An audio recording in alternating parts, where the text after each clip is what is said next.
Welcome back to my channel. In this video lecture, we will talk about Francis Bacon, his introduction and his writing style. Francis Bacon was contemporary of Shakespeare और ये London में पैदा हुए on January 22, 1561। इसके अलावा bacon philosopher भी थे, scientist भी और पॉलिटिशियन भी, बट एज ए पॉलिटिशियन इनकी कोई इतनी अच्छी रेपुटेशन नहीं थी। Though he was a great philosopher and a great writer, but as a politician इनको इतना पसंद नहीं किया गया। देन 1597 में इनके एसेज अबाउट पॉलिटिक्स पब्लिश हुए and it was his first publication. और अगर इनका पॉलिटिकल करियर देखा जाए तो he served as attorney general and lord chancellor of London, but his political career ended in disgrace क्योंकि इन पे करप्शन के भी चार्जेस थे और फिर ये भी कहा जाता था कि ये किसी भी काम के बदले में गिफ्ट्स जो है वो लोगों से लेते थे, या हम कह सकते हैं रिश्वत लेते थे। So it's kind of contrast कि ये अपने एसेस में हमें मॉरल्स का दर्स दे रहे होते हैं, बट अपनी लाइफ में उन्होंने उन मॉरल्स को फॉलो नहीं किया। अब इसी हवाले से अलेक्जेंडर पोप ने बेकन के बारे में क्या कहा, the brightest, the wisest and the meanest of Mankind.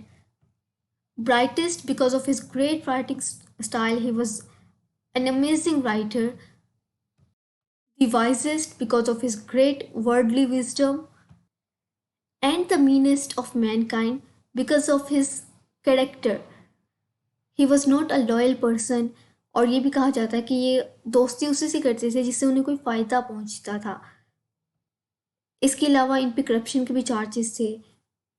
So we can say that he was indulged in all such evils, which is hard to believe, क्योंकि ही वॉज जैसी wisdom इनकी essays में है तो ये यकीन करना मुश्किल हो जाता है कि ऐसा इंसान जिसमें इतनी विस्डम हो, इतना वाइज हो, तो वो इस तरह के काम कैसे कर सकते हैं।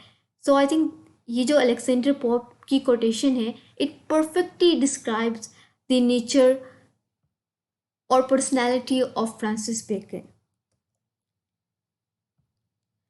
Now Bacon is widely regarded as a major figure in English Renaissance, और इन्हें फादर ऑफ मॉडर्न प्रोज भी कहा जाता है क्योंकि पहले जो है उस दौर में लोग ड्रामा में या पोइट्री को ज़्यादा पसंद करते थे, बट इनकी राइटिंग की वजह से प्रोज रीगेन्ड इट्स ग्लोरी। फिर इनके जो एसेज हैं they were mostly about law, religion and morals पे जो है वो मुश्तमिल थे, and he was a man of practical wisdom with compact and condensed thoughts. यानी जो भी वो बयान करते हैं वो बहुत जामे है, थोड़े लफ्ज़ों में बहुत कुछ बयान कर देते हैं। जैसे अगर हमने रसल के ऐसे शो देखे थे, उसमें रसल अपनी बात को बयान करते हैं, बट बेकन जो है वो चंद ही लफ्ज़ों में अपनी बात मुकम्मल कर देते हैं।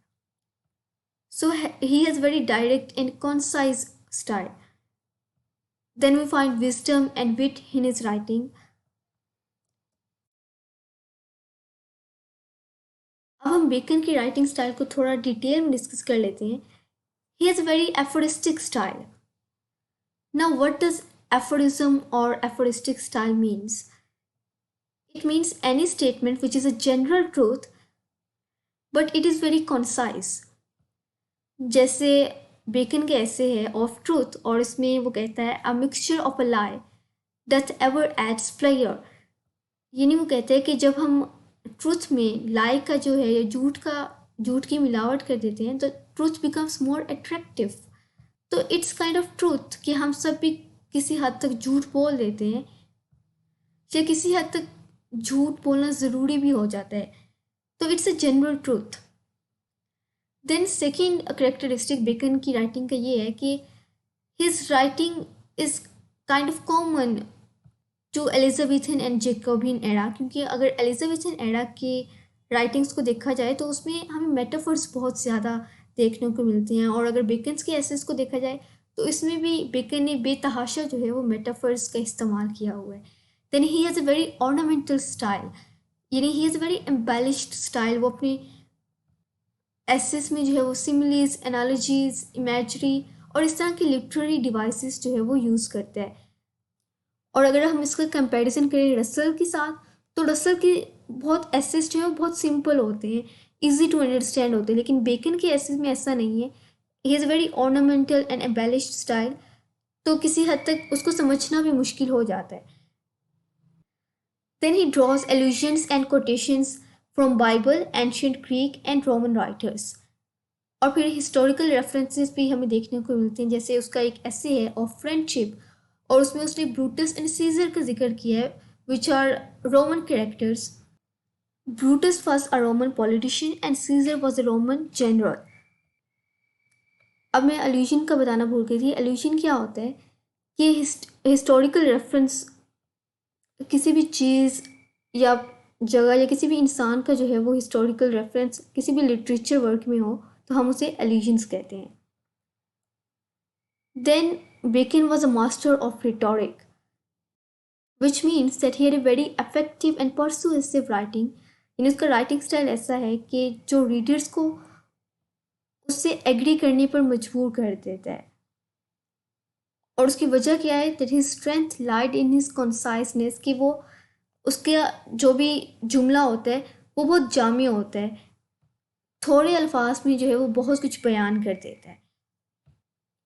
और ये सबको अट्रैक्ट भी करता है। अगर कोई इंसान आपको लंबी चौड़ी कहानी सुनाए तो वो ऑब्वियसली आपको अट्रैक्ट नहीं करेगी, बट अगर वो थोड़े लफ्ज़ों में बहुत कुछ आपको बता देते हैं तो इट्स ऑब्वियसली कि वो चीज़ आपको अट्रैक्ट करेगी। Then he is very compact style, which means कि वो अपनी बात को जो है वो या अपनी थॉट्स को क्लियरली एक्सप्रेस कर देता है। And he uses Latin idioms and phrases to define his thoughts in a few words. Then we see Greek and Roman references in his writings. और इसके अलावा he had a great knowledge of English, science, Latin, politics. So we can say that he had a great knowledge in almost every field of life. He had a great wisdom. जैसे अगर हम उसके assess में देखें तो Bible के references हैं, then history के रेफरेंसेस हैं, और फिर वो साइंटिस्ट भी था तो उसमें साइंस में भी उसका he had a great knowledge. So we can say that he had a great wisdom. He had a great deal of knowledge. Then his style is lucid and his examples are rich, which means that his words or his writings are expressed clearly and they are easy to understand. Then Bacon के essays में we always find some morality, but again वही बात आ जाती है कि हमें तो वो विजडम या जो भी है अपने एसेस में बता रहा है, मॉरल्स बता रहा है, बट खुद जो है उसने इस पाथ को फॉलो नहीं किया। He was indulge in some sort of evils, जैसा कि हम देखते हैं कि ही charges of corruption and he was involved in getting bribery too. फिर इसके अलावा इसमें यहाँ पे एक क्वेश्चन भी आ जाता है, बेकन एज ए मॉरलिस्ट, तो उसका आंसर जो है वो आपको नेक्स्ट वीडियो में मिल जाएगा। एंड आई होप कि आपको ये वीडियो पसंद आई है, और अगर आपको ये लेक्चर पसंद आया है तो इसको लाइक, कमेंट और शेयर करना मत भूलिएगा। टिल देन, अल्लाह हाफिज़ and thank you very much for watching.